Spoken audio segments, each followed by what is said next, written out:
మన దగ్గర ఒక గిన్నెలో నీరు, ఒక బీకరు, ఒక నల్లటి రబ్బరు ముక్క ఉన్నాయి. ఒకవేళ మన దగ్గర రబ్బరు లేకపోతే థర్మాకోల్ ముక్కనైనా తీసుకోవచ్చు. ఇంకా మన దగ్గర ఒక చిన్న కర్పూరం ముక్క, అలాగే ఒక లైటర్ కూడా ఉన్నాయి. ఈ ప్రయోగంలో మనం మంటతో పని చేస్తున్నాం. కాబట్టి ఇది చేసేటప్పుడు ఎప్పుడూ కూడా ఖచ్చితంగా ఉపాధ్యాయులు లేదా పెద్దల పర్యవేక్షణలోనే చెయ్యాలి. సరే, ముందుగా మనం ఈ బీకర్ని తీసుకొని నీటిలో ఈ విధంగా బోర్లించి ఉంచుదాం. చూడండి, బీకర్ లోపలకు కొంత నీరొచ్చింది కదా. ఇప్పుడు బీకర్ లోపల నీటి మట్టం ఎక్కడ ఉందో చూద్దాం. ఇది 30-40 మార్కుల మధ్యలో ఉంది. దీన్ని మనం బాగా గుర్తుపెట్టుకుందాం.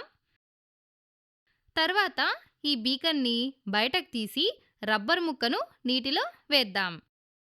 చూడండి, అది నీటిపై తేలుతుంది కదా. ఇప్పుడు మనం కర్పూరాన్ని వెలిగించి ఈ తేలుతున్న రబ్బరు ముక్క పైభాగంలో జాగ్రత్తగా ఉంచి దానిపైన ఈ బీకర్ను బోర్లిద్దాం. అయితే ఇక్కడ మనకు ఒక పటకారు కూడా అవసరమవుతుంది. ఎందుకంటే మనం మండుతున్న కర్పూరాన్ని ఈ తేలుతున్న రబ్బరు ముక్క పైన ఉంచాలి. కాబట్టి మనకు పటకారు కూడా కావాలి. సరే, ఇప్పుడు మనం కర్పూరాన్ని లైటర్తో వెలిగించి అది మండుతున్నప్పుడు పటకారు సహాయంతో చాలా జాగ్రత్తగా తీసుకెళ్ళి దాన్ని నీటిపై తేలుతున్న రబ్బరు ముక్కపై ఉంచుదాం. ఆ తర్వాత మండుతున్న కర్పూరం పైన బీకర్ను బోర్లిద్దాం. ఏం జరుగుతుందో చూడండి.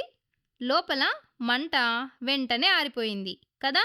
అదే సమయంలో బీకర్లోని నీటి మట్టం మారుతున్నట్లు కూడా కనిపిస్తోంది. ఇప్పుడు మనం నీటి మట్టం మునుపటి ఎత్తుకే వచ్చిందా లేక అంతకంటే ఎక్కువ ఎత్తుకు చేరిందా అనే విషయాన్ని ఊహించాలి. అందుకోసం మనం బీకర్ను దగ్గరగా గమనిద్దాం.